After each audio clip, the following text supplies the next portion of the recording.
Hola y bienvenidos. Soy el perro asalariado. Lo que escucharás a continuación es una narración de uno de los capítulos del libro Fascistas y Rojos, de Michael Parenti. La traducción la hizo Chemok, por lo cual con él o con ella estoy bastante agradecido. Después de esta breve introducción, empecemos con el texto. Agradecimientos. Estoy en deuda con Sally Soriano, Peggy Norton, Jane Scantlebury y Richard Pelvin por sus valiosos aportes y crítica constructiva al manuscrito. Jane también me ayudó en numerosas ocasiones gracias a sus habilidades de bibliotecaria experta para buscar y encontrar mucha de la información que requería cuando lo necesité. Envío mis agradecimientos también a Stephanie Welch, Neala Hasse, a Catherine Cahill por toda la ayuda brindada. Una vez más, quisiera extender mis agradecimientos a Nancy J. Peters, mi editora en City Light Books, por su apoyo y lectura crítica del texto final. También extiendo mi gratitud a la persona que me publica, el poeta y artista Lawrence Ferlinghetti, por la invitación que me extendió para que me convirtiese en un autor de City Lights hace apenas unos años. Finalmente, agradezco a Stacy Lewis y a las incontables personas que participaron en la producción y distribución de este libro. Ellos son los que hacen el trabajo. Dedicatoria. A los rojos y a los otros incontables héroes anónimos que resistieron a los camisas negras del ayer y que continúan su lucha hasta el día de hoy en contra de los camisas blancas corporativos. En memoria de Sean Gervasi y Max Gundy, valiosos amigos y defensores de la justicia social. Aquí adelante hay una cita que está en italiano. Voy a leer nada más la traducción. Para el que solamente conoce tu color, bandera roja, debes existir realmente para que él exista. Tú, que ya te jactas de tantas glorias burguesas y obreras, vuelve a ser un trapo para que el pobre te agite. Pier Paolo Pasolini. Prefacio. Este libro invita a aquellos inmersos en la ortodoxia prevaleciente del capitalismo democrático a dudar de puntos de vista iconoclastas, a cuestionar los dogmas de la mitología del libre mercado y la persistencia del anticomunismo, tanto de derecha como de izquierda, y a considerar de nuevo, con una mente receptiva pero no acrítica, los esfuerzos históricos de los tan calumniados rojos y de otros revolucionarios. La ortodoxia política que demoniza al comunismo impregna toda la perspectiva política. Incluso la gente de izquierda ha internalizado la ideología liberal conservadora que equipara al fascismo y el comunismo como gemelos totalitarios igualmente malvados. Dos grandes movimientos de masas del siglo XX. Este libro intenta mostrar las enormes diferencias entre el fascismo y el comunismo, tanto en el pasado como en el presente, tanto en la teoría como en la práctica, especialmente en lo que respecta a cuestiones de igualdad social, acumulación de capital privado e interés de clase. La mitología ortodoxa también nos invita a creer que las democracias occidentales, con Estados Unidos a la cabeza, se han opuesto a ambos sistemas totalitarios con igual vigor. De hecho, los líderes estadounidenses se han dedicado, sobre todo, a hacer del mundo un lugar seguro para la inversión transnacional y el sistema de ganancias privadas. En pos de este objetivo, han utilizado el fascismo para proteger al capitalismo, mientras afirman estar salvando la democracia de las garras del comunismo. En las páginas siguientes, analizo cómo el capitalismo se propaga y se beneficia del fascismo, el valor de la revolución en el avance de la condición humana, las causas y efectos de la destrucción del comunismo, la relevancia continua del marxismo y el análisis de clase, y la naturaleza despiadada del poder en manos de la clase capitalista. Hace más de un siglo, en su gran obra, Les Miserables, Víctor Hugo se preguntaba, ¿Llegará el futuro? Estaba pensando en un futuro de justicia social, libre de las terribles sombras de la opresión impuesta por unos pocos sobre la gran masa de la humanidad. Últimamente, algunos eruditos han anunciado el fin de la historia. Con el derrocamiento del comunismo, la épica lucha entre sistemas alternativos ha terminado, dicen. La victoria del capitalismo ha sido arrasadora. No hay grandes transformaciones a la vista. El libre mercado global está aquí para quedarse. Lo que ves es lo que vas a conseguir, por ahora y para siempre. Esta vez, la lucha de clases ha terminado definitivamente. Así se responde a la pregunta de Hugo. El futuro sí ha llegado, aunque no es el que él esperaba. Esta teoría, intelectualmente anémica del fin de la historia, fue aclamada como una exégesis brillante y recibió una generosa acogida por parte de los comentaristas y críticos de los medios controlados por las corporaciones. Sirvió perfectamente a la cosmovisión oficial, diciendo lo que los altos círculos nos habían estado diciendo durante generaciones, que la lucha entre clases no es una realidad cotidiana, sino una noción obsoleta, que un capitalismo sin trabas estaba aquí para quedarse, ahora y para siempre, que el futuro pertenece a quienes controlan el presente. Pero la pregunta que realmente deberíamos hacernos es, ¿tenemos futuro? Más que nunca, con el planeta mismo en juego, se hace necesario imponer un control de la realidad sobre aquellos que saquearían nuestros limitados recursos ecológicos en busca de ganancias ilimitadas, aquellos que desecharían nuestros derechos y extinguirían nuestras libertades en su búsqueda intransigente de ganancia individual. La historia nos enseña que todas las élites gobernantes tratan de presentarse como el orden social natural y duradero, incluso aquellas que se encuentran en graves crisis que amenazan la reproducción de sus estructuras jerárquicas de poder y privilegio. Y todas las élites gobernantes son desdeñosas e intolerantes con los puntos de vista alternativos. La verdad es incómoda para aquellos que pretenden servir a nuestra sociedad, cuando en realidad solo se sirven a sí mismos a nuestra costa. Espero que este esfuerzo desmonte la gran mentira. Puede que la verdad no nos haga libres, como afirma la Biblia, pero es un enorme paso en esa dirección. Michael Parenti. Capítulo 1. Racionalidad fascista. Mientras caminaba por la pequeña Italia de Nueva York, pasé por una tienda de novedades que exhibía carteles y camisetas de Benito Mussolini, dando el saludo fascista. Cuando entré en la tienda y le pregunté al empleado por qué se ofrecían estos artículos, respondió: bueno, a algunas personas les gusta. Y ya sabes, tal vez necesitaríamos a alguien como Mussolini en este país. Su comentario fue un recordatorio de que el fascismo sobrevive como algo más que una curiosidad histórica. Peor que los carteles o las camisetas son las obras de varios escritores empeñados en explicar a Hitler o revaluar a Franco, o de alguna otra manera higienizar la historia fascista. En Italia, durante la década de 1970, surgió una verdadera industria artesanal de libros y artículos que afirmaban que Mussolini no solo hacía que los trenes funcionaran a tiempo, sino que también hacía que Italia funcionara bien. Todas estas publicaciones, junto con muchos estudios académicos convencionales, tienen una cosa en común.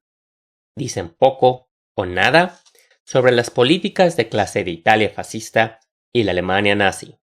¿Cómo trataron estos regímenes a los servicios sociales, los impuestos, los negocios y las condiciones laborales? ¿En beneficio de quién y a expensas de quién? La mayor parte de la literatura sobre el fascismo y el nazismo no nos lo dice. Y aquí hay un pie de página. Entre los miles de títulos que tratan sobre el fascismo, hay algunas excepciones valiosas que no eluden cuestiones de economía política y poder de clase. Por ejemplo, Gaetano Salvemini, Under the Axe of Fascism, Nueva York, Howard Fertig, 1969. Daniel Goering, Fascism and Big Business, Nueva York, Monad Press, Pathfinder Press, 1973. James Poole y Susan Poole, Who Financed Hitler, Nueva York, Dial Press, 1978. Palmiro Togliattiani, Lectures on Fascism, Nueva York, International Publishers, 1979. Franz Newman, Behemoth, Nueva York, Oxford University Press, 1944. Air Pelmdot, Fascism and the Social Revolution, Nueva York, International Publisher, 1935. Continuando con el texto. Los plutócratas escogieron a los autócratas. Comencemos echando un vistazo al fundador del fascismo. Benito Mussolini nació en 1883, hijo de un herrero. Su niñez estuvo marcada por peleas callejeras, arrestos, encarcelamientos y violentas actividades políticas radicales. Antes de la Primera Guerra Mundial, Mussolini era socialista, brillante organizador, agitador y talentoso periodista. Se convirtió en editor del periódico oficial del Partido Socialista. Sin embargo, muchos de sus camaradas sospechaban que estaba menos interesado en promover el socialismo que en promoverse a sí mismo. De hecho, cuando la clase alta italiana lo tentó con reconocimiento, apoyo financiero y la promesa de poder, no dudó en cambiar de bando. Al final de la Primera Guerra Mundial, Mussolini, el socialista, que había organizado huelgas de trabajadores y campesinos, se había convertido en Mussolini, el fascista, que rompía las huelgas en nombre de los banqueros y terratenientes. Haciendo uso de las enormes sumas que recibió de los acaudalados, se proyectó en la escena nacional como el cabecilla de I Fasci di Combattimento, un movimiento compuesto por exoficiales del ejército con camisas negras y diversos matones que no se guiaban por ninguna doctrina política clara más que un patriotismo militarista y una aversión conservadora a todo lo relacionado con el socialismo y la organización de los trabajadores. Los camisas negras fascistas se dedicaron a atacar a sindicalistas, socialistas, comunistas y cooperativas agrícolas. Después de la Primera Guerra Mundial, se había establecido en Italia un patrón de democracia parlamentaria. Los salarios estaban mejorando y los trenes volvían a funcionar con normalidad. Pero la economía capitalista experimentaba una recesión de posguerra. Las inversiones se estancaron, la industria pesada operaba muy por debajo de su capacidad y las utilidades empresariales y las exportaciones de agronegocios estaban disminuyendo. Para mantener la tasa de ganancia, los grandes terratenientes y empresarios tendrían que recortar los salarios y elevar los precios.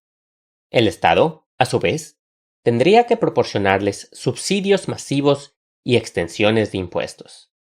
Para financiar este bienestar corporativo, la población tendría que pagar impuestos más altos y los servicios sociales y el gasto público tendrían que recortarse drásticamente, medidas que hoy en día se nos hacen familiares.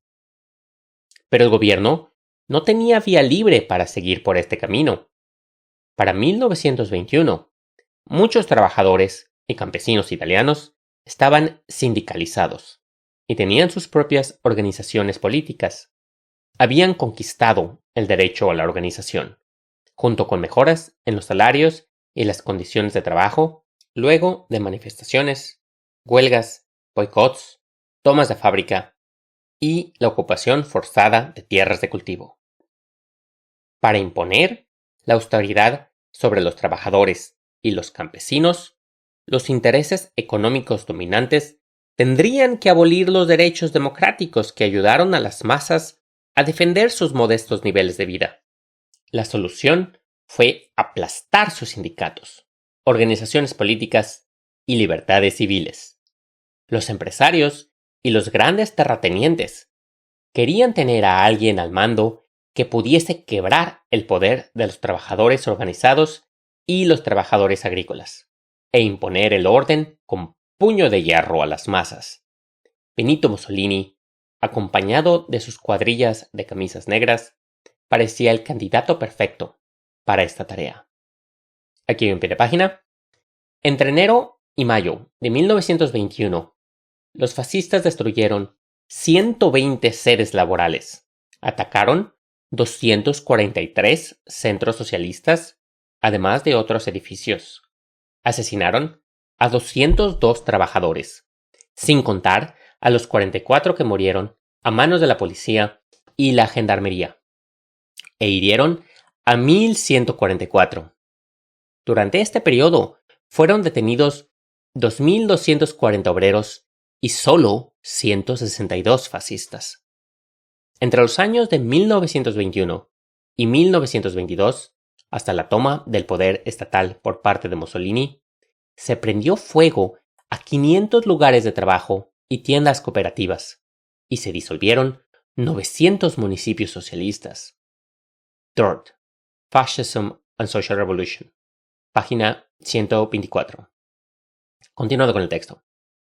En 1922, la Federazione Industriale, compuesta por los líderes de la industria, junto con representantes de las asociaciones bancarias y agroindustriales, se reunieron con Mussolini para planificar la Marcha sobre Roma, la cual recibiría un financiamiento de 20 millones de liras. Con el respaldo adicional de los principales oficiales militares y jefes de policía de Italia, tuvo lugar la revolución, en realidad, un golpe de estado fascista. 2 años después de tomar el poder estatal, Mussolini cerró todos los periódicos de la oposición y aplastó a los partidos socialista, liberal, católico, demócrata y republicano, que en conjunto obtenían alrededor del 80% de los votos. Los líderes sindicales, los líderes campesinos, los delegados parlamentarios y otros críticos del nuevo régimen fueron apaleados, exiliados o asesinados por escuadrones terroristas fascistas.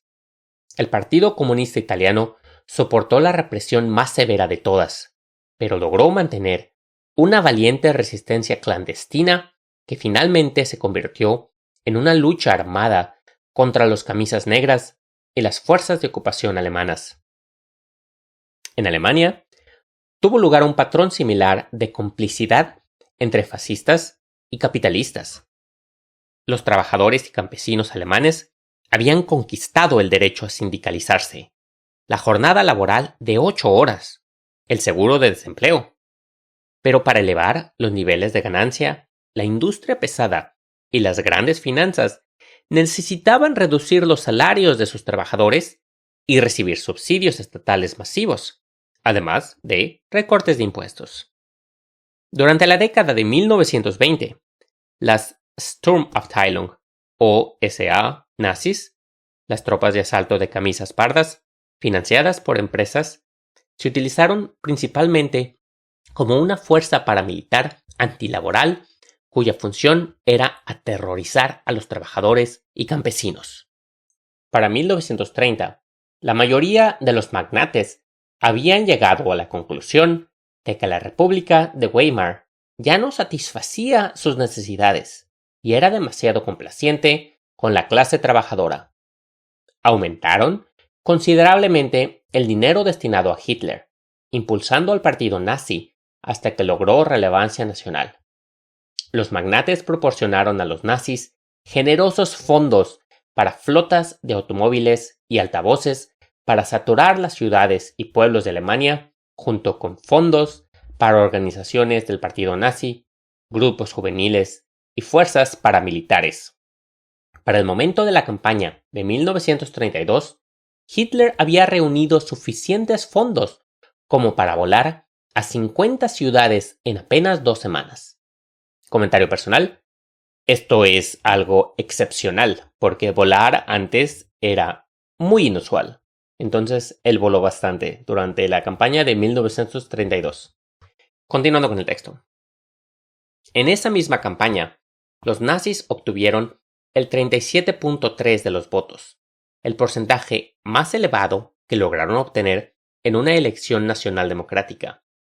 Nunca tuvieron la mayoría de la gente a su lado. Si es que llegaron a tener algún tipo de base confiable, generalmente se encontraba entre los miembros más ricos de la sociedad. Además, elementos de la pequeña burguesía y muchos lumpenproletariados sirvieron como matones del partido, organizados en las tropas de asalto de las SA. Pero la gran mayoría de la clase obrera organizada apoyó a los comunistas o a los socialdemócratas hasta el final. En las elecciones de diciembre de 1932, 3 candidatos se presentaron a la presidencia: el mariscal de campo conservador von Hindenburg, el candidato nazi, Adolfo Hitler, y el candidato del Partido Comunista, Ernst Thälmann. En su campaña, Thälmann argumentó que votar por Hindenburg equivalía a votar por Hitler, y que Hitler llevaría a Alemania a la guerra. Comentario personal: ambas cosas fueron ciertas. Continuando. La prensa burguesa, incluidos los socialdemócratas, denunciaron que esta perspectiva estaba inspirada en Moscú. Hindenburg fue reelegido, mientras que los nazis perdieron aproximadamente 2 millones de votos en la elección del Reichstag, en comparación con su pico más alto de 13.7 millones. Como es común, los líderes socialdemócratas rechazaron la propuesta del Partido Comunista de formar una coalición de emergencia contra el nazismo, como ha sucedido históricamente en muchos otros países. En Alemania, los socialdemócratas prefirieron aliarse con la derecha reaccionaria antes que hacer causa común con los rojos. Aquí hay un pie de página. A principios de 1924, los funcionarios socialdemócratas del Ministerio del Interior utilizaron tropas paramilitares fascistas de la Reichswehr y Freikorps para atacar a los manifestantes de izquierda. Encarcelaron a 7.000 trabajadores y clausuraron periódicos del Partido Comunista. Richard Plant, The Pink Triangle, Nueva York, Henry Holt, 1986, página 47. Continuando con el texto. Mientras tanto, varios partidos de derecha se unieron con los nazis y, en enero de 1933, pocas semanas después de las elecciones, Hindenburg solicitó a Hitler el convertirse en canciller.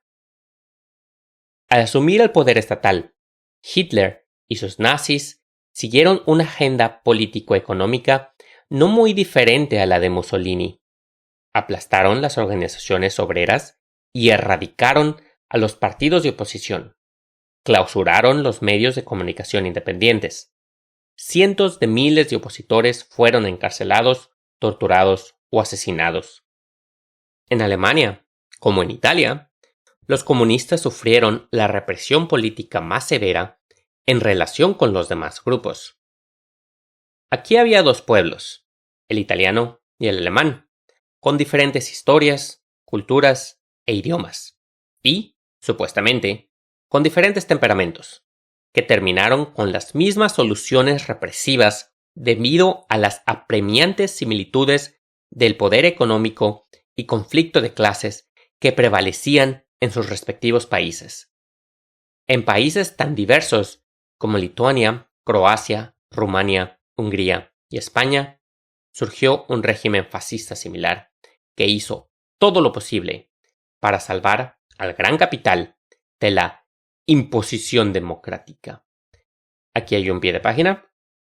Esto no quiere decir que las diferencias culturales no puedan conducir a variaciones importantes. Consideré, por ejemplo, el horrible papel que jugó el antisemitismo en la Alemania nazi en comparación con la Italia fascista. Continuando con el texto. ¿A quién apoyaron los fascistas? Existe una vasta literatura sobre quién apoyó a los nazis, pero relativamente poca sobre a quién apoyaron los nazis después de que llegaron al poder. Esto está de acuerdo con la tendencia de la erudición convencional de evitar por completo el tema del capitalismo siempre que se pueda decir algo desfavorable al respecto. ¿Qué intereses apoyaron Mussolini y Hitler? Tanto en Italia, en la década de 1920, como en Alemania, en la década de 1930, resurgieron viejos males que se creía que habían pasado permanentemente a la historia, a medida que las condiciones laborales se deterioraban precipitadamente. En nombre de salvar a la sociedad de la amenaza roja, se prohibieron los sindicatos y las huelgas. Las propiedades sindicales y las cooperativas agrícolas fueron confiscadas y entregadas a ricos propietarios privados. Se abolieron las leyes del salario mínimo, el pago de horas extras y las normas de seguridad en las fábricas. Las exigencias de eficiencia se convirtieron en pan de cada día. El despido o el encarcelamiento les esperaba a aquellos trabajadores que se quejaran de las inseguras o inhumanas condiciones de trabajo. Los trabajadores trabajaban más horas por menos paga. Los miserables salarios fueron severamente recortados. En Alemania, entre un 25 y un 40%, y en Italia, un 50%. En Italia, se reintrodujo el trabajo infantil. Por supuesto, se arrojaron algunas migajas al populacho. Hubo conciertos gratuitos y eventos deportivos. Algunos macros programas sociales. Un subsidio para los desempleados, financiado en su mayor parte por las contribuciones de los trabajadores, y vistosos proyectos de obras públicas diseñados para evocar el orgullo cívico. Tanto Mussolini como Hitler mostraron su gratitud a sus patrocinadores de las grandes empresas al privatizar muchas siderúrgicas, centrales eléctricas, bancos y compañías de barcos estatales perfectamente solventes.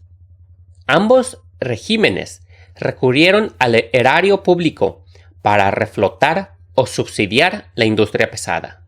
La agricultura de agronegocios se expandió y se subsidió fuertemente. Ambos estados garantizaron un rendimiento del capital invertido por las gigantescas corporaciones mientras asumían la mayoría de los riesgos y pérdidas de las inversiones. Como suele ocurrir con los regímenes reaccionarios, el capital público fue desvalijado por el capital privado. Al mismo tiempo, se incrementaron los impuestos al pueblo, pero se redujeron o se eliminaron para los ricos y las grandes empresas. El impuesto a las herencias de los ricos se redujo drásticamente o fue directamente abolido. ¿El resultado de todo esto? En Italia, durante la década de 1930, la economía se vio afectada por la recesión, una deuda pública asombrosa y una corrupción generalizada.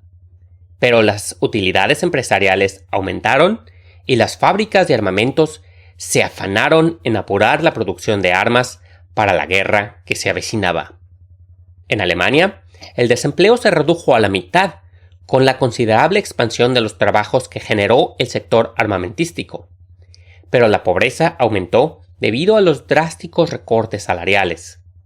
De 1935 a 1943, las utilidades empresariales aumentaron sustancialmente, mientras que los ingresos netos de las grandes empresas subieron un 46%. Durante la década de 1930, en los Estados Unidos, Gran Bretaña y Escandinavia, los grupos de altos ingresos experimentaron una modesta disminución de su participación en el ingreso nacional. Pero en Alemania, el 5% más rico disfrutó de utilidades del 15%. Aquí hay un pie de página. Simon Kuznets, Qualitative Aspects of the Economic Growth of Nations. Economic Development and Cultural Change. 5, número 1, 1956. Páginas 5 a las 94.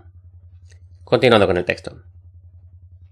A pesar de toda esta evidencia, la mayoría de los escritores han ignorado la estrecha colaboración del fascismo con las grandes empresas. Algunos incluso argumentan que las empresas no fueron beneficiarias, sino víctimas del fascismo. Angelo Codevilla, un escriba conservador del Hoover Institute, dijo con vehemencia: si el fascismo significa algo, significa la propiedad y el control de los negocios por parte del gobierno. Commentary 8 del 94. Así, el fascismo se tergiversa como una forma mutante del socialismo. De hecho, si el fascismo significa algo, significa el apoyo total del gobierno a las empresas y la represión severa a las fuerzas antiempresariales prolaborales. Aquí hay un pie de página. El exizquierdista y conservador renacido Eugene Genovese, New Republic, 4 de enero del 95, llegó con entusiasmo a la conclusión de que es una interpretación sin sentido ver al fascismo como un engendro del gran capital. Genovese respaldó a Erich Hobsbawm, quien argumentó que la clase capitalista no era la fuerza principal detrás del fascismo en España. En respuesta, Vicente Navarro, Monthly Review, enero del 96 y abril del 96, señaló que los principales capitalistas españoles, respaldados por al menos un millonario petrolero de Texas y otros elementos del capital internacional, de hecho, financiaron la invasión y el golpe fascista de Franco contra la República Española. Una de las principales fuentes de ingresos, escribe Navarro, fue el imperio financiero de Juan March, fundador del Partido Republicano de Centro, sucesor del Partido Liberal, y dueño de un periódico liberal, El Día. Pese a ser considerado un modernizador y una alternativa al sector oligárquico, latifundista y reaccionario del capital, March hizo causa común con estos mismos oligarcas al ver que los partidos obreros cobraban fuerza y sus propios intereses económicos se veían afectados por la República reformista. Continuando con el texto. ¿Es el fascismo simplemente una fuerza dictatorial al servicio del capitalismo?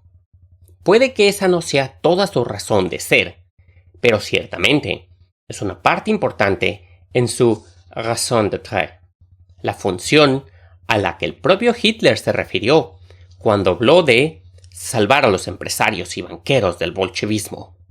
Es un tema que merece mucha más atención de la que ha recibido. Comentario personal. Esto es algo que yo creo, hoy en día, es un poco más evidente, es un poco más innegable. El hecho de que el fascismo es un arma, es una herramienta que usa el capital para defenderse. Siento que cuando las cosas se ponen malas, cuando hay problemas económicos fuertes en la sociedad, la gente está desesperada. Entonces buscan respuestas. ¿Por qué están las cosas tan mal? Entonces, o vas al socialismo de que, oye, el capitalismo no sirve.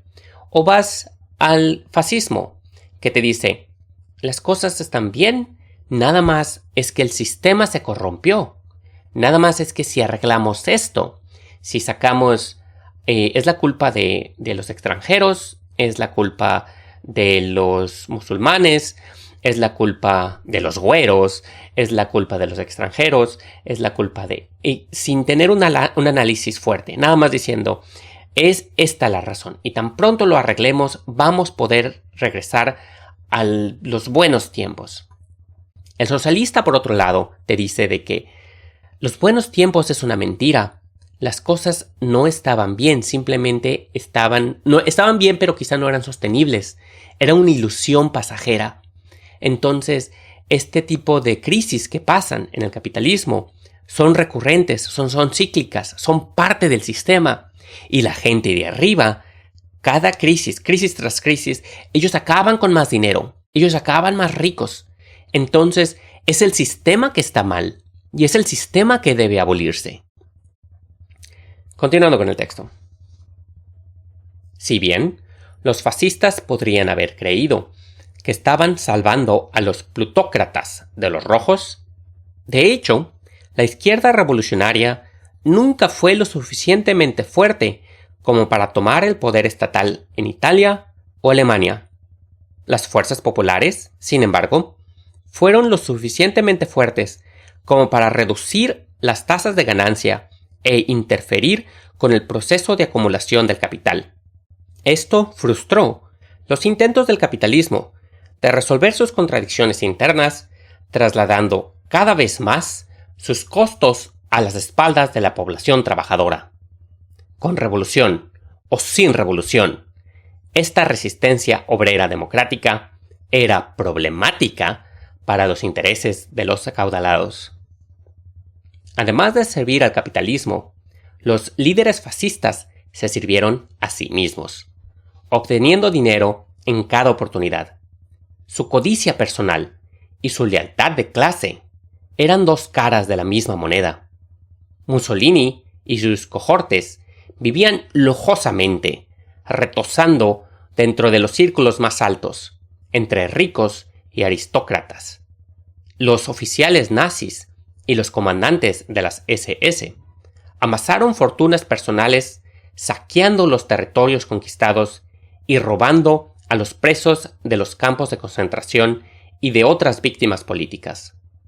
Se acumuló vastas cantidades de riqueza a través de negocios secretos bien conectados, además de la subcontratación de mano de obra esclava de los campos de concentración a empresas industriales como IG Farben y Krupp.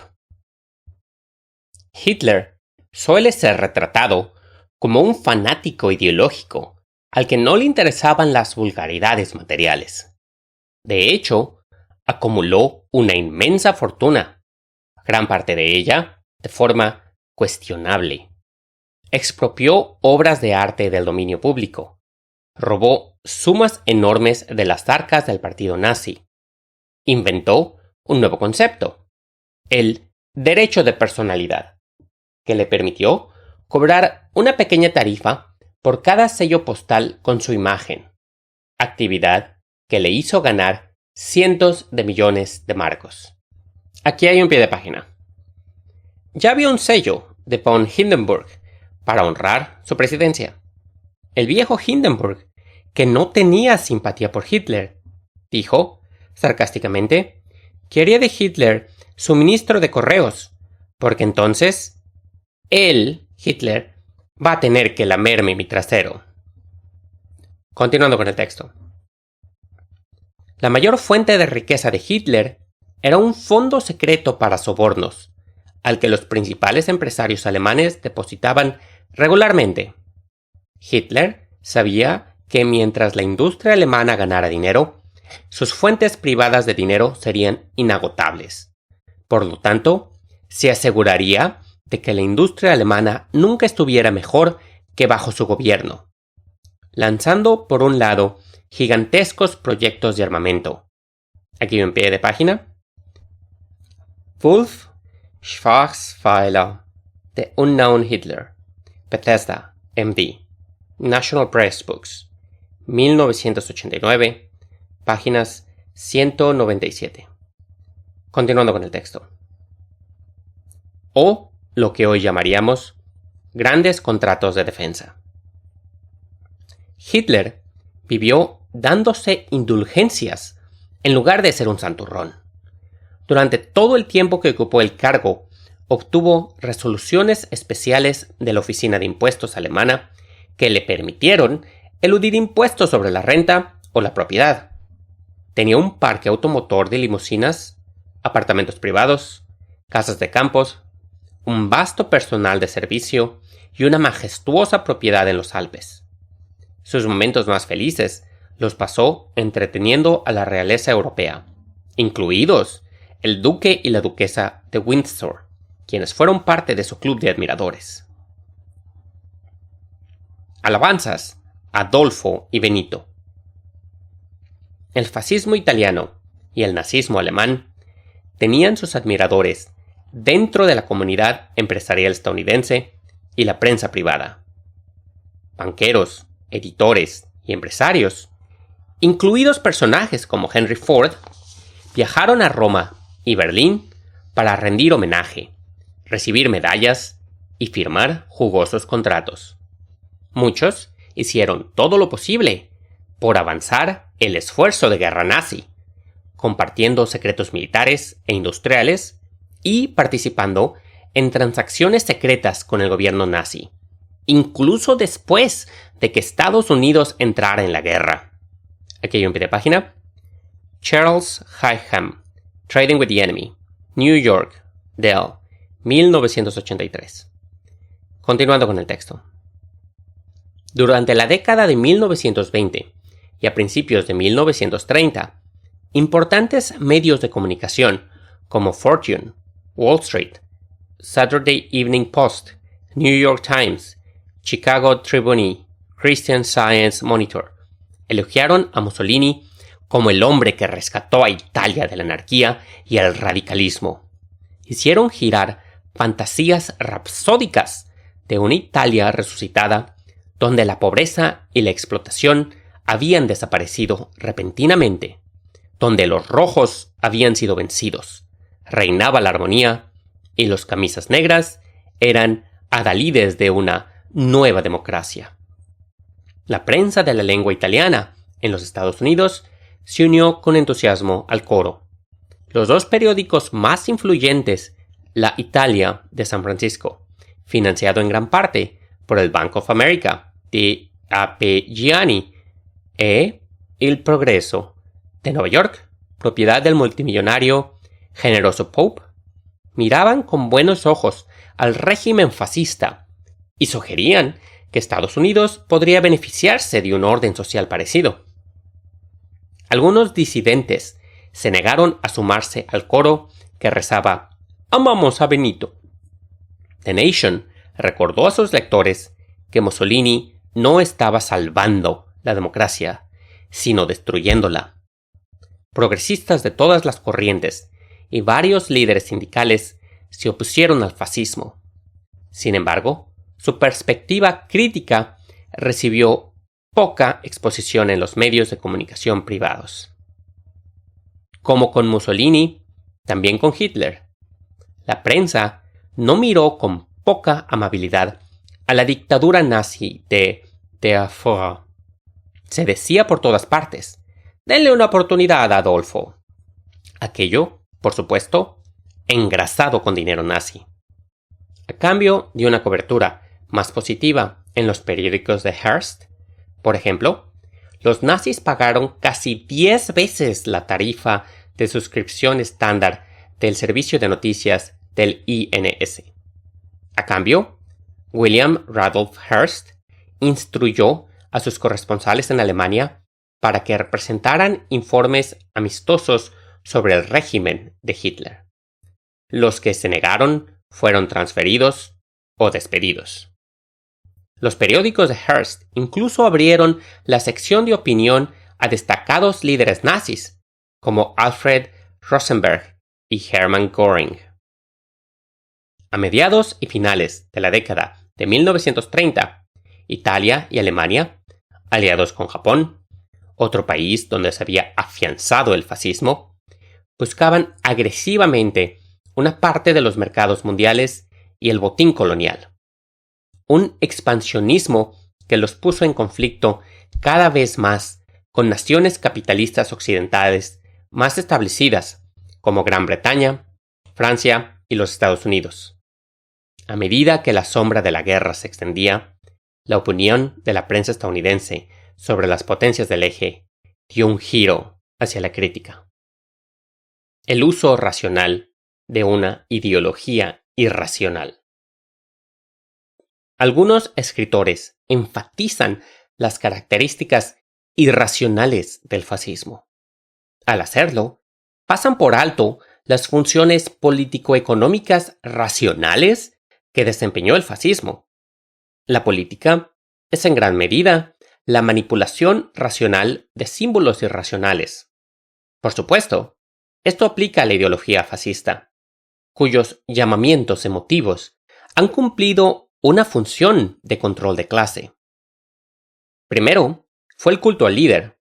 En Italia, el Duce. En Alemania, der Führerprinzip. Con el culto al líder vino la idolatría del Estado. Como escribió Mussolini, la concepción fascista es del Estado, y ella es del individuo, en cuanto aquel coincide con el Estado. El fascismo predica el gobierno de un Estado que lo abarca todo y un líder supremo. Ensalza los impulsos humanos más encarnizados de conquista y dominación, mientras rechaza el igualitarismo, la democracia, el colectivismo y el pacifismo como doctrinas impregnadas de debilidad y decadencia. El compromiso para con la paz, escribió Mussolini, es hostil al fascismo. La paz perpetua, afirmó en 1934, es una doctrina deprimente. Solo en la lucha cruel y la conquista podrían alcanzar los hombres o las naciones su más alta realización. Aunque las palabras son cosas hermosas, afirmó, los rifles, las ametralladoras, los aviones, los cañones, son aún más hermosos. Y en otra ocasión escribió, solo la guerra eleva a la máxima tensión todas las energías humanas e imprime un sello de nobleza a los pueblos que tienen la virtud de afrontarla. Irónicamente, la mayoría de los reclutas del ejército italiano no tenían las agallas para el belicismo de Mussolini y tendían a retirarse de la batalla una vez que descubrían que el otro lado estaba empleando munición real. La doctrina fascista enfatiza los valores monistas. Ein Volk, ein Reich, ein Führer. Un pueblo, un imperio, un líder. La gente ya no debe preocuparse por los conflictos de clase, sino que debe verse a sí misma como parte de un todo armonioso. Una visión que beneficia al status quo económico, al encubrir el sistema actual de explotación de clase. Esto en contra de una agenda de izquierda que aboga por la articulación de demandas populares y una mayor conciencia de la injusticia social y la lucha de clases. Este monismo está reforzado por llamamientos atávicos a las raíces míticas del pueblo. Para Mussolini, era la grandeza de Roma. Para Hitler, el antiguo Volk. Una obra escrita por un pro-nazi, Hans Jost, titulada Schlachter y presentada ampliamente en toda Alemania poco después de que los nazis tomaran el poder, Hitler asistió a la noche inaugural en Berlín, enfrenta el misticismo folk contra la política de clase. En un punto de la obra, August habla con su padre Schneider. Aquí hay partes de la obra. Voy a leer toda la obra. August. No me lo vas a creer, papá, pero la juventud ya no presta atención a esos viejos eslogans. La lucha de clases se está extinguiendo. Schneider. Entonces, ¿qué es lo que tienes? August. La comunidad. El folk. Schneider. ¿Y eso es un eslogan? August. No, es una experiencia. Schneider. Dios mío, nuestra lucha de clases, nuestras huelgas, no fueron una experiencia, ¿verdad? El socialismo, la internacional, ¿a lo mejor fueron fantasías? August. Fueron necesarias, pero son experiencias históricas. Schneider. Entonces, el futuro que le depara a tu comunidad, a tu folk, dime, ¿cómo lo ves en realidad? Pobres, ricos, saludables, de élite, menesterosos. Todo esto deja de existir para ti, ¿verdad? August. Mira, papá, la élite, los menesterosos, los pobres, los ricos. comentario, oh Dios. Todo eso existirá siempre. Lo que en realidad es relevante es la importancia que uno le da a aquella pregunta. Para nosotros, la vida no encuentra sus límites en el trabajo ni en el mercado. En cambio, creemos en la existencia humana como un todo. Ninguno de nosotros considera que ganar dinero es lo más importante. Lo que deseamos es servir. El individuo es un corpúsculo en las arterias del pueblo. Aquí hay un pie de página. George Moss, Nazi Culture, New York, Rosset and Dunlap, 1966, páginas 116 a 118. Comentario personal. Los ricos, la élite, los pobres, los ricos, todo eso existirá siempre. Palabras fascistas. Este tipo de cosas no existirá siempre. Cuando existían los esclavos, hace 1500 años, la gente creía que iba a existir siempre. La gente creía que no, pues es que así son las cosas, así han sido por miles de años. Y cuando alguien llegaba, no, es que podemos hacer algo mejor. No, ¿de qué estás hablando? Siempre van a existir. No siempre van a existir. Se empiezan a dar destellos de un mundo mejor. Aquí todo esto de que ninguno de nosotros considera que ganar dinero es lo más importante. Ese es el pensamiento de un rico. Ese es el pensamiento de alguien que jamás le ha faltado dinero. El dinero no es importante. Porque nunca has tenido necesidad. Continuamos con el texto. Los comentarios del hijo son reveladores. La lucha de clases se está extinguiendo. La preocupación del padre por los abusos del poder de clase y la injusticia de clase se descarta fácilmente como un estado de ánimo sin realidad objetiva. Incluso se equipara falsamente con una crasa preocupación por el dinero. Ninguno de nosotros considera que ganar dinero es lo más importante. Presumiblemente, los asuntos relacionados con la riqueza deben dejarse en manos de quienes la tienen. Tenemos algo mejor, dice August, una experiencia totalista y monista como pueblo. Todos nosotros, ricos, pobres, trabajando juntos por más gloria. Convenientemente, se pasa por alto cómo los gloriosos sacrificios son soportados por los pobres en beneficio de los ricos. La posición enunciada en esta obra y en otra propaganda nazi no revela una indiferencia de clase. Muy por el contrario, representa una aguda conciencia de los intereses de clase, un esfuerzo bien diseñado para enmascarar y silenciar la fuerte conciencia de clase que existía entre los trabajadores en Alemania. En medio de aquella astuta negación, podemos ver cómo admiten, en secreto, lo que pretenden negar. El patriarcado y la pseudo-revolución. El chauvinismo, el racismo, el sexismo y los valores patriarcales del fascismo también sirvieron a un interés de clase conservador. La doctrina fascista, especialmente la variedad nazi, se compromete explícitamente con la supremacía racial. Se dice que los atributos humanos, incluido el estatus de clase, se heredan a través de la sangre. La posición de uno en la estructura social se toma como una medida de la naturaleza innata del individuo. La genética y la biología se organizan para justificar la estructura de clases existente, no muy diferente de lo que los académicos racistas están haciendo hoy en día con sus teorías de la curva de campana y las tonterías eugenésicas recalentadas. El fascismo apoya, además de la desigualdad de raza y de clase, la homofobia y la desigualdad sexual. Entre las primeras víctimas del nazismo se encontraba un grupo de nazis homosexuales, líderes de las tropas de asalto de las SA.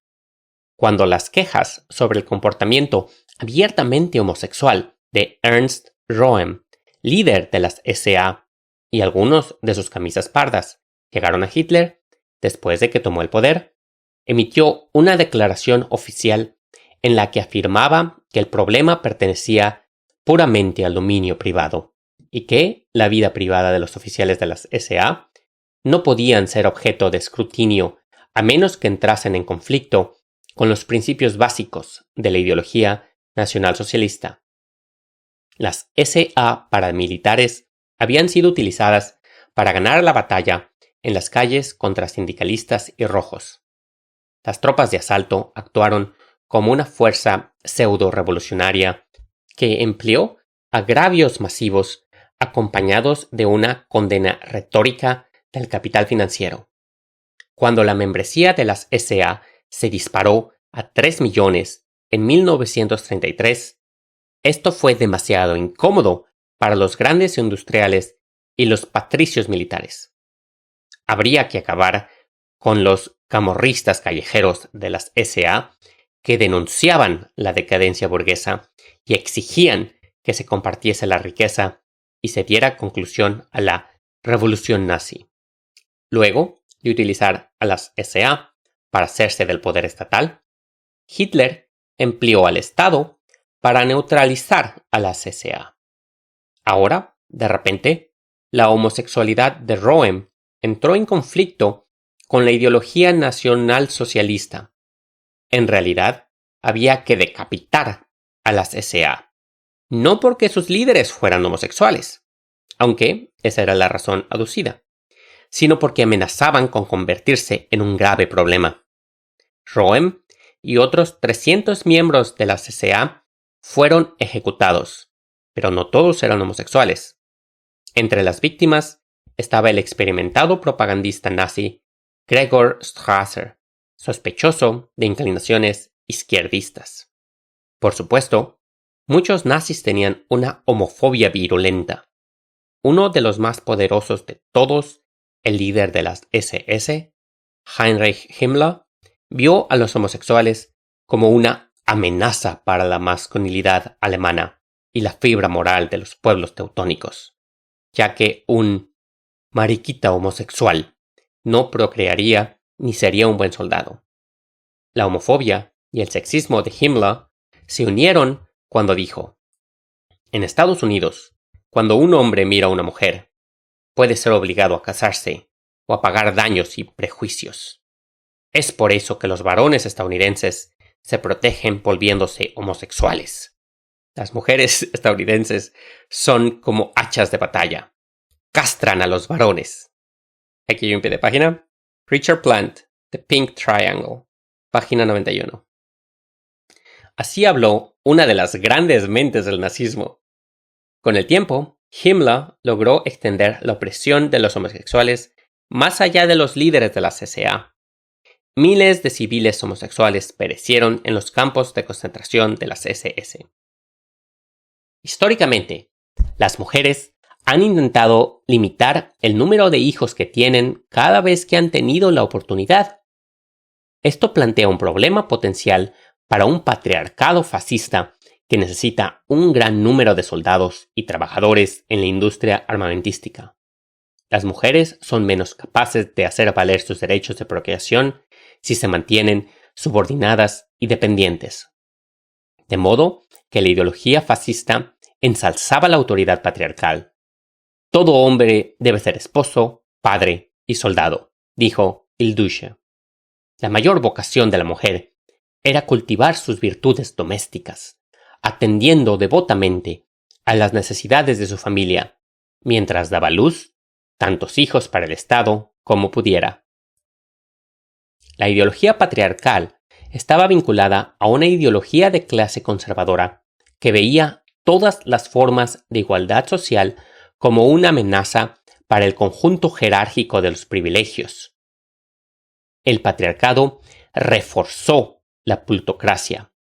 Si las mujeres se pasan de la raya, ¿qué pasará con la familia? Y si la familia se va, toda la estructura social está amenazada.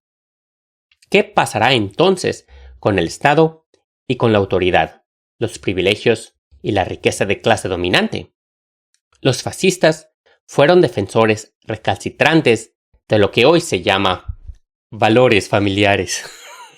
Aunque la mayoría de los principales líderes nazis difícilmente podrían describirse como devotos hombres de familia. En la Alemania nazi, el racismo y el antisemitismo sirvieron para desviar las demandas legítimas hacia convenientes chivos expiatorios. La propaganda antisemita se adaptó hábilmente para atraer a diferentes audiencias. A los superpatriotas se les dijo que el judío era un extranjero internacionalista. A los trabajadores desempleados se les dijo que su némesis era el capitalista judío y el banquero judío. Para los agricultores endeudados era el usurero judío. Para la clase media era el líder sindical judío y el comunista judío. Aquí nuevamente tenemos un uso consciente racional de imágenes irracionales. Los nazis podrían haber estado locos, pero no eran estúpidos. Lo que distingue al fascismo de las autocracias patriarcales de derecha convencionales es la forma en la que intenta cultivar un aura revolucionaria. El fascismo ofrece una mezcla seductora de comunicación de masas que suenan revolucionarios y política de clase reaccionaria. El nombre completo del partido nazi era Partido Nacional Socialista de los Trabajadores Alemanes, un nombre que sonaba izquierdoso. Como ya se señaló, las tropas de asalto de las SA tenían un componente militante que demandaba la redistribución de la riqueza, que fue reprimido por Hitler después de que tomó el poder estatal. Tanto los fascistas italianos como los nazis hicieron un esfuerzo consciente por robarle el protagonismo a la izquierda. Hubo movilizaciones masivas, organizaciones juveniles, brigadas de trabajo, mítines, desfiles, pancartas, símbolos y consignas. Se habló mucho de una revolución nazi que revitalizaría la sociedad, barriendo con el viejo orden y construyendo algo nuevo. Por esta razón, los escritores establecidos sienten la libertad de tratar al fascismo y al comunismo como gemelos totalitarios. Se trata de reducir la esencia a la forma. La similitud en la forma se toma como razón suficiente para desdibujar la gran diferencia en el contenido real en lo que refiere a la clase. Escritores como A. James Gregor y William Epstein, innumerables líderes políticos occidentales y otros que supuestamente pertenecen a la izquierda democrática, con frecuencia meten al fascismo y al comunismo en el mismo saco. Por lo tanto, Noam Chomsky afirma: el surgimiento de las corporaciones fue, de hecho, manifestación del mismo fenómeno que dio lugar al fascismo y al bolchevismo, los cuales germinaron del mismo suelo totalitario. Aquí hay un pie de página. Chomsky en una entrevista realizada por Hossein al-Kurdi, Perception, marzo-abril de 1996. Comentario personal. Parenti, en este libro, en varios momentos, le tira varias pedradas a Chomsky para que estén al tanto. Continuando con el texto. Pero en la Italia y la Alemania de esa época, la mayoría de los trabajadores y campesinos hacían una firme distinción entre el fascismo y el comunismo, al igual que los industriales y banqueros que dieron su apoyo al fascismo por temor y odio al comunismo. Un juicio basado en gran medida en sus realidades de clase. Hace años solía decir que el fascismo nunca logró resolver las contradicciones irracionales del capitalismo. Hoy en día, tengo otra opinión. Sí logró ese objetivo, pero solo para los capitalistas, no para el pueblo. El fascismo nunca tuvo la intención de ofrecer una solución social que sirviera a la población en general, solo una solución reaccionaria, imponiendo todas las cargas y pérdidas sobre el pueblo trabajador. Comentario personal. Totalmente lo que pasa hoy en día. Continuando con el texto. Despojado de su parafernalia ideológica y organizativa, el fascismo no es más que una solución final a la lucha de clases, la sumersión totalista y la explotación de las fuerzas democráticas en beneficio y ganancia de la élite financiera. El fascismo es una revolución falsa.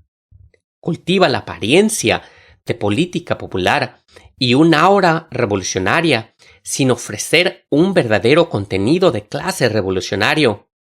Propaga un nuevo orden, mientras sirve a los mismos viejos intereses de los adinerados. No podemos culpabilizar a sus líderes por confundir, sino por engañar. Que trabajasen arduamente para engañar al pueblo no significa que ellos mismos no tuvieran conciencia. Amigables con el fascismo. Una de las cosas que los escritores del orden actual convenientemente pasan por alto es la forma en la que los estados capitalistas occidentales han cooperado con el fascismo. En sus esfuerzos colaboracionistas, el primer ministro británico, Neville Chamberlain, se mostró muy a gusto con los nazis. Él y muchos de su clase vieron a Hitler como un baluarte contra el comunismo en Alemania y a Alemania nazi como un baluarte contra el comunismo en Europa. Después de la Segunda Guerra Mundial, los aliados capitalistas occidentales hicieron poco para erradicar al fascismo de Italia o Alemania, excepto llevar a juicio a algunos de sus principales líderes en Nuremberg. En 1947, los conservadores alemanes comenzaron a representar a los jueces de Nuremberg como víctimas del engaño de los judíos y los comunistas. En Italia, el fuerte movimiento partisano que había librado la lucha armada contra el fascismo pronto fue tratado con sospecha, como algo antipatriótico. Un año después de la guerra, casi todos los fascistas italianos fueron liberados de prisión, mientras que cientos de comunistas y otros partisanos de izquierda que habían estado luchando contra la ocupación nazi fueron encarcelados. La historia dio un vuelco, transformando a los camisas negras en víctimas y a los rojos en criminales. Las autoridades aliadas brindaron su apoyo para estas medidas. Aquí hay un pie de página. Roy Palmer, Italian Fascist on Trial, 1943-1948. Chapel Hill, University of North Carolina Press, 1991. Passem. Así que, en Francia, muy pocos de los colaboradores de Vichy fueron purgados. Nadie de ningún rango fue castigado seriamente por su papel en la redada y deportación de judíos a campos nazis. Herbert Lotman, The Purge, Nueva York. William Morrow, 1986. Página 290. Casi lo mismo puede decirse sobre Alemania. Ver Ingo Müller, Hitler's Justice, Cambridge, Mass., Harvard University Press, 1991. Parte 3. The Aftermath. Las autoridades militares estadounidenses restauraron en el poder a los colaboradores fascistas en varias naciones del lejano oriente. En Corea del Sur, por ejemplo, se utilizaron colaboradores coreanos y policías entrenados por japoneses para reprimir a las fuerzas democráticas de izquierda. El ejército de Corea del Sur estaba comandado por oficiales que habían servido en el ejército imperial japonés y estaban orgullosos de ello. Muchos de ellos habían sido culpables de crímenes de guerra en Filipinas y China. Hugh Dean, Korea, China and the United States, A Look Back, Monthly Review, febrero de 1995, páginas 20 a 23. Continuando con el texto. Bajo el amparo de las autoridades de ocupación estadounidenses, la policía, los tribunales, las fuerzas armadas, las agencias de seguridad y la burocracia permanecieron integradas en gran medida por aquellos que habían servido a los antiguos regímenes fascistas o por sus reclutas ideológicos, como ocurre hasta el día de hoy.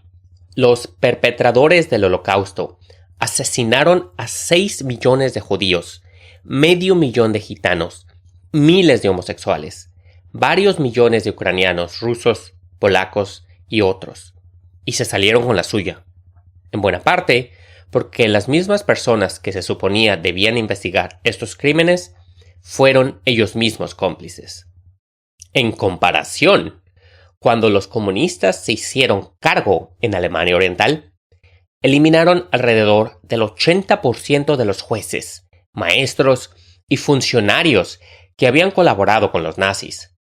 Encarcelaron a miles y ejecutaron a 600 líderes del partido nazi por crímenes de guerra.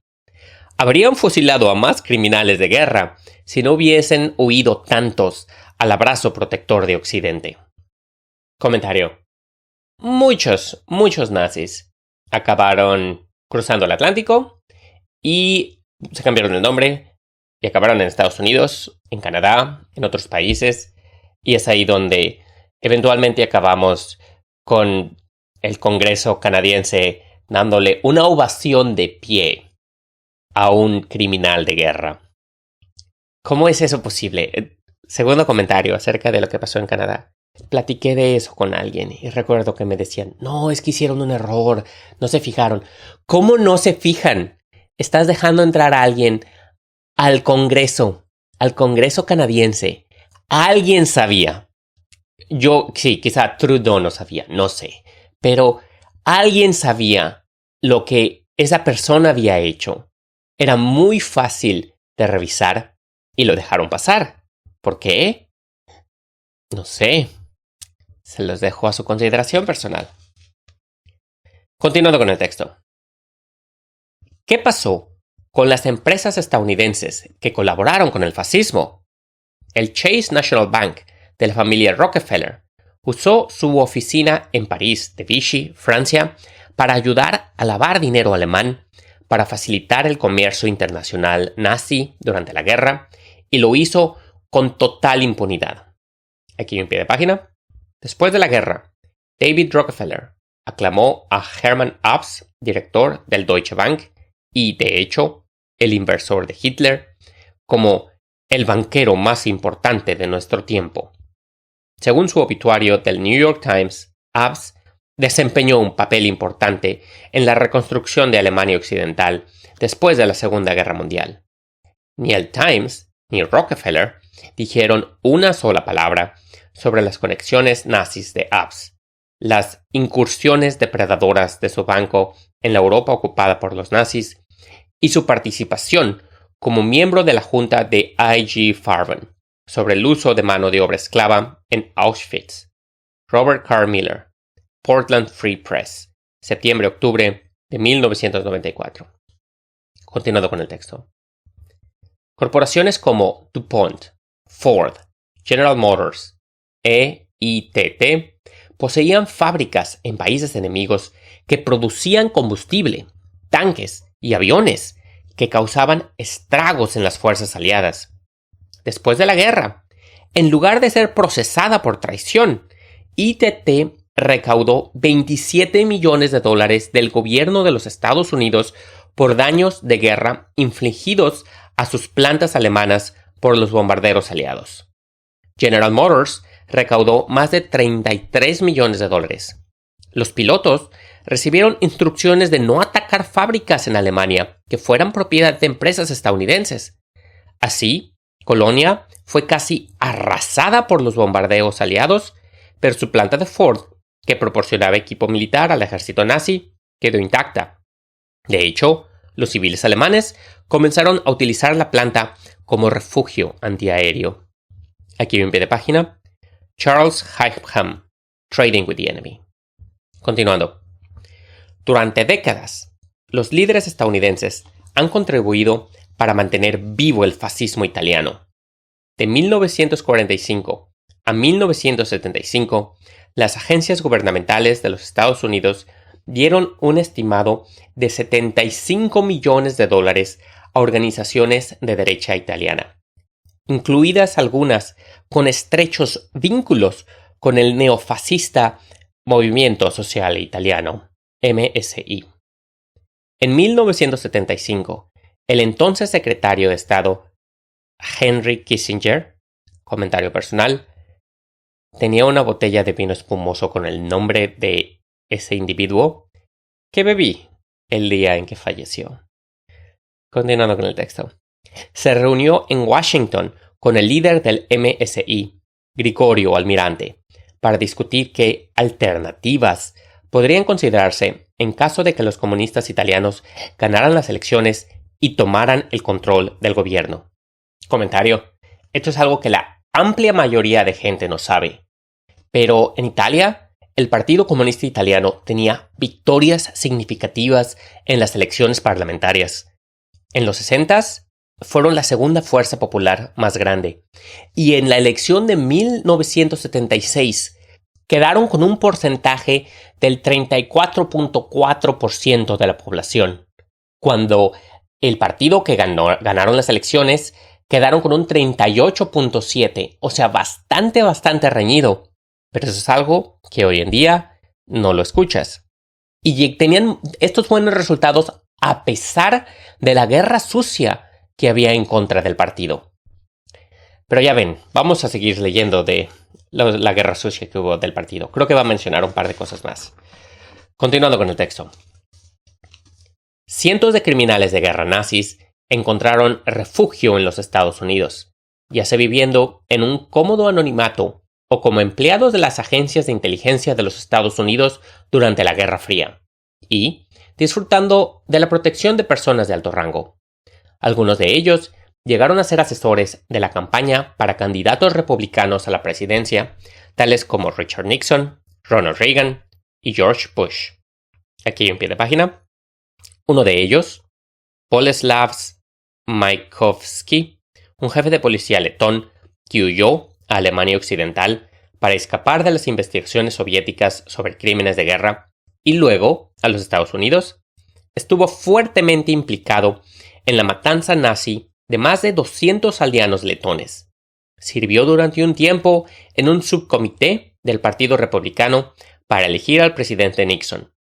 Luego huyó de regreso a Alemania para evitar una investigación tardía de crímenes de guerra de Estados Unidos, y murió a la avanzada edad de 92 años. New York Times, 5 de agosto del 96. Los criminales de guerra nazis han recibido ayuda de las agencias de inteligencia occidentales, grandes empresarios, el ejército e incluso el Vaticano. En octubre de 1944, el comandante de paracaidistas alemán, Major Walter Reeder, asesinó a 1.836 civiles indefensos en un pueblo cerca de Bolonia, Italia, como represalia contra las actividades partisanas. Fue liberado de prisión en 1985, luego de que el Papa Juan Pablo II, entre otros, hiciera un comunicado a su favor, sin considerar las energéticas protestas de los familiares de las víctimas. Continuando con el texto. En Italia, de 1969 a 1974, elementos de alto rango en la inteligencia militar italiana y las agencias de inteligencia civil, miembros de la P2, una logia secreta de reaccionarios de clase alta, funcionarios y profascistas del Vaticano y altos mandos militares, y Gladio, una fuerza mercenaria anticomunista inspirada en la OTAN, se embarcaron en una campaña concentrada de terror y sabotaje conocida como la estrategia de la tensión.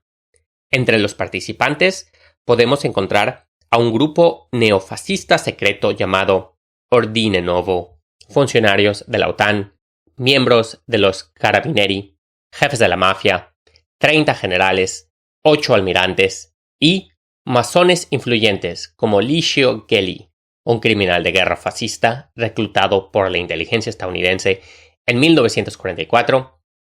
El terrorismo fue apoyado e instigado por el aparato de seguridad internacional, liderado por la CIA. En 1995, la CIA se negó a cooperar con una comisión parlamentaria italiana que investigaba la estrategia de la tensión. Corriere della Sera, 12 de abril del 95 y 29 de mayo del 95.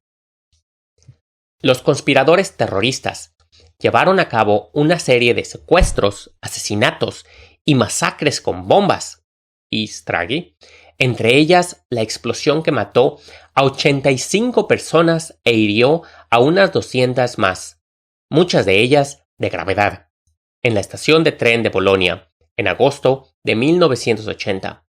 Como concluyeron las investigaciones judiciales, la estrategia de la tensión no fue un simple producto del neofascismo, sino consecuencia de una campaña llevada a cabo por las fuerzas de seguridad del Estado contra la creciente popularidad de la izquierda parlamentaria democrática. El objetivo era combatir por todos los medios necesarios la victoria electoral del Partido Comunista Italiano y crear suficiente miedo y terror en la población como para socavar la socialdemocracia multipartidista y reemplazarla con una república presidencial autoritaria, o por lo menos conseguir un ejecutivo más fuerte y estable.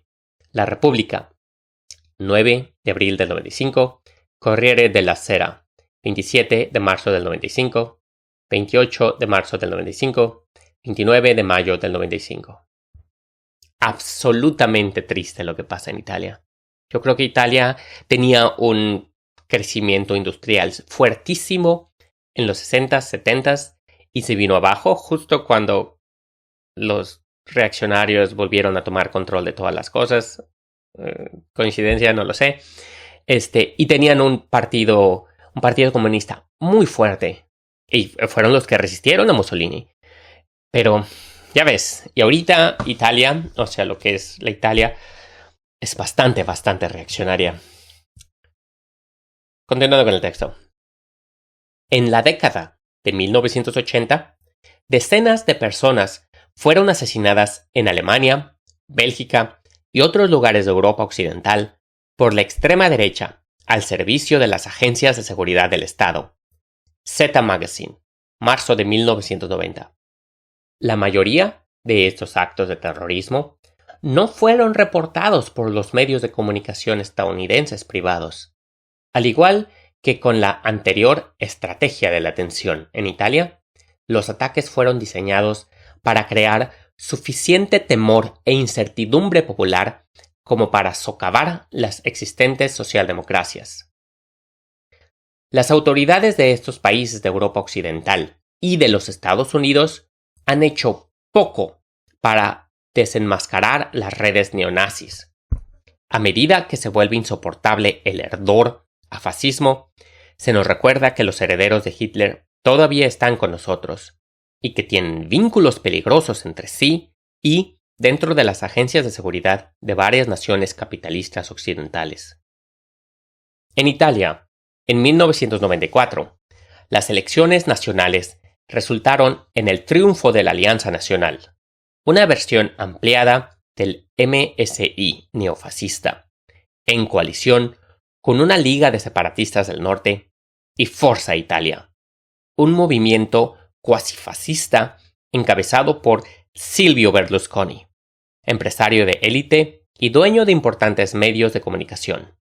La Alianza Nacional aprovechó el descontento generado por el desempleo, los impuestos y la inmigración, exigió una tasa impositiva única para ricos y pobres por igual, vouchers escolares, la eliminación de los beneficios sociales y la privatización de la mayoría de los servicios. Los neofascistas italianos aprendieron de los estadounidenses reaccionarios el cómo conquistar los objetivos clave del fascismo dentro de los límites de las formas cuasi democráticas.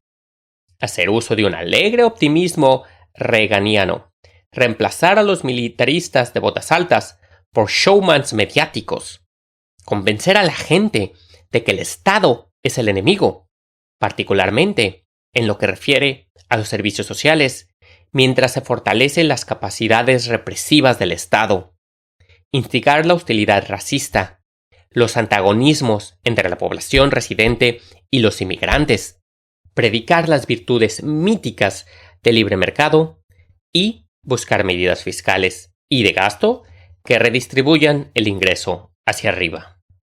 Comentario: showmans mediáticos. El hacer de que pienses de que el Estado es el enemigo. Hay que privatizar todo porque el Estado no sabe cómo hacer esto, no sabe cómo crear escuelas, hospitales. No, pero ve estas clínicas privadas están bien hechas.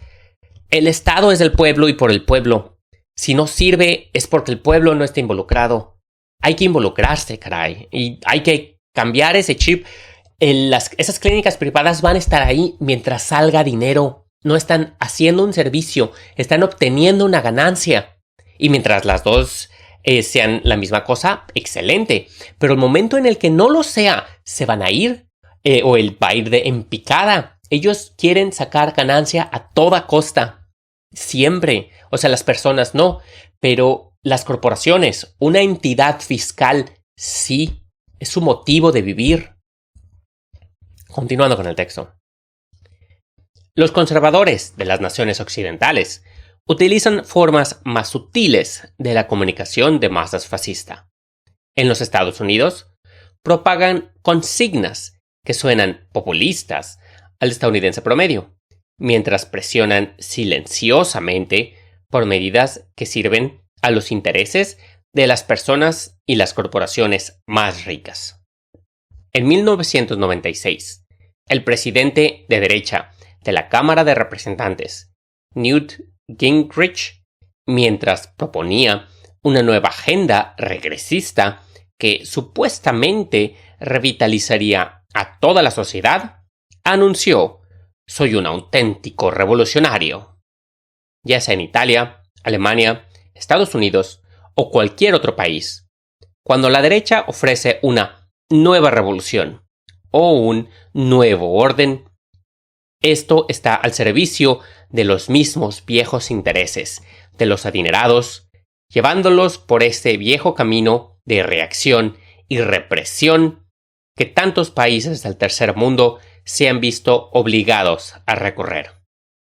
El camino que los de arriba quieren que todos recorramos. Y es el fin del capítulo. El capítulo, obviamente, habla del fascismo, de lo que fue en Alemania y en Italia, de cómo se está dando un poco aquí y allá al regresar. Y, paréntesis, tengo noticias. En los últimos 25 años, desde que se escribió el libro, 27 años, ha regresado con fuerza.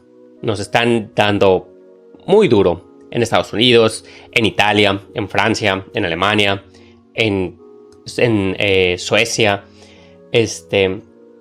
y todo eso es porque la gente no puede distinguir lo que es el fascismo. Nos ha aumentado el calor poco a poco al quitarnos las protecciones sociales. O sea, pero viéndolo por parte de lo que es el capítulo. El capítulo habla de la conexión que tiene el fascismo con el capital. ¿Cómo es eso? Cuando las cosas se ponen duras y la gente clama por un cambio, entonces el socialismo se ve muy atractivo. El socialismo dice: oye, ve, se están aprovechando de tu trabajo. Estas personas que son dueñas de todo, ellos están controlando las cosas a su favor. Y si hiciéramos medidas diferentes, si hiciéramos que las cosas que influyen en la sociedad, los medios de producción, si lo pudiéramos distribuir para todos y que todos seamos dueños de ellas, va a ser la vida mejor para todos. Entonces, eso es el socialismo.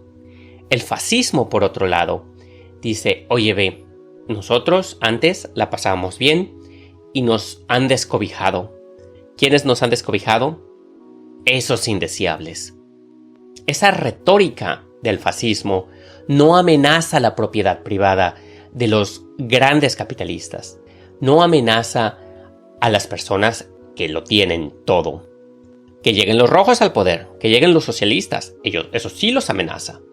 Entonces, por eso se ha dado mucho de que al momento de que se ponen mal las cosas, los capitalistas apoyan a los fascistas.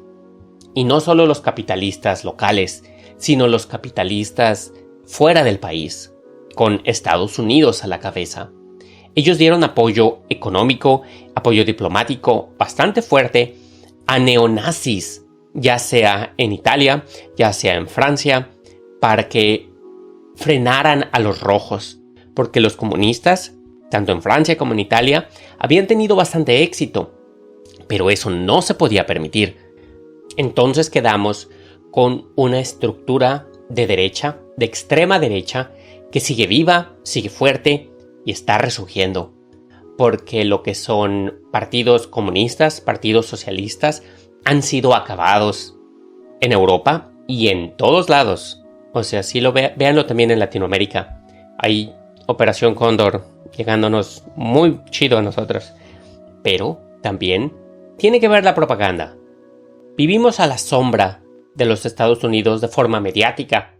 Consumimos muchísimo su cultura.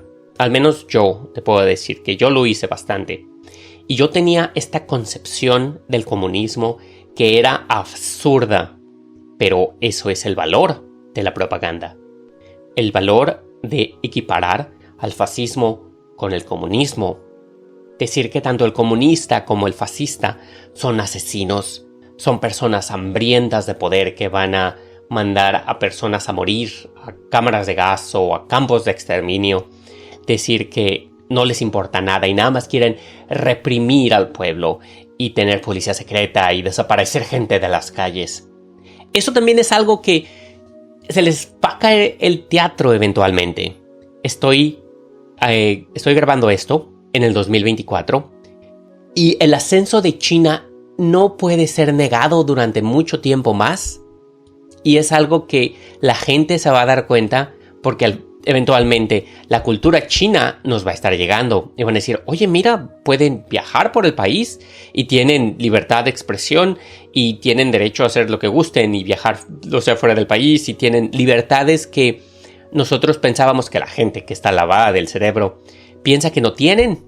Y sí lo tienen. ¿Y cómo es eso posible si es un país comunista? Entonces, eso es algo que de forma indudable es muy positivo del ascenso de China.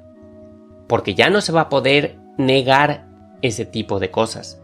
No se va a poder decir que necesitas ser una democracia capitalista liberal para ser exitoso y para proveer a tu pueblo, para que en el índice de desarrollo humano estés arriba, estés adelante.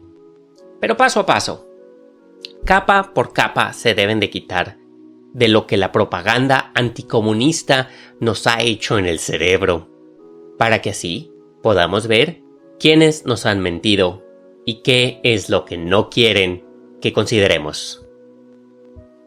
A los asalariados, aquí el outro.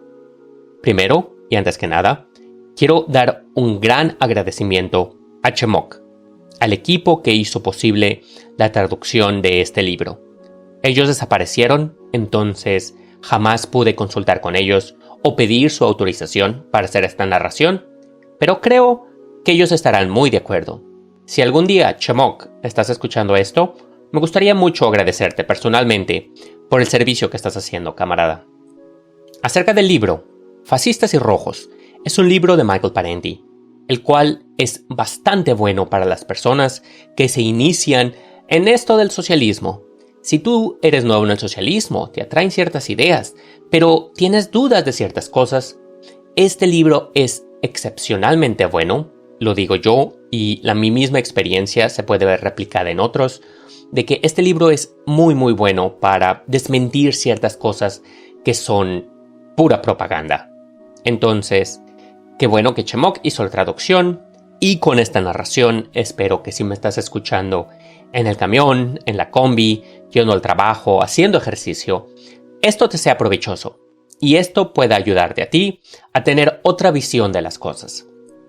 Esta narración la he estado haciendo durante el 2024 y este outro lo pienso poner en todos los capítulos que vayan saliendo. Entonces, si ya terminaste uno, no tienes que escuchar esto de nuevo, estamos todos bien. Otra cosa que quiero decir es que si te llama la atención formar parte de una comunidad socialista en español y usas Discord, contáctanos, deja un comentario y alguien platicará contigo. También, si estás escuchando esto en YouTube, No dudes comentar, darle like y suscribirte. Eso le ayuda al algoritmo a que este tipo de contenido sea accesible a otras personas. O si estás escuchando esto en alguna plataforma de podcast, dale un rating de 5 estrellas si te fue provechoso. Eso ayuda al algoritmo y hace que este tipo de contenido sea accesible a más personas. Yo pienso hacer esto para un par de textos básicos, que yo considero básicos, y luego dejar de hacerlo. No pienso ser un youtuber, no pienso ser un influencer. Quiero ayudar a que se promueva la conciencia de clase. Quiero que las personas consideren puntos de vista diferentes a los que se le han enseñado toda su vida. Yo no quiero hacer de esto mi vida, pero siento que nadie estaba haciendo algo similar, al menos no de esta manera. Entonces, es algo que he aprendido, en especial después de fundar la comunidad de los asalariados, de que debemos de ser nosotros, debemos de poner de nuestra parte, nosotros debemos de involucrarnos más.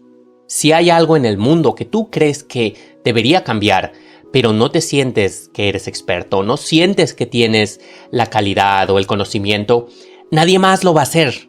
Tiene que ser nosotros. Entonces, camaradas, vamos a luchar por un mundo mejor. Un mundo que es posible. Los veo en el siguiente audio.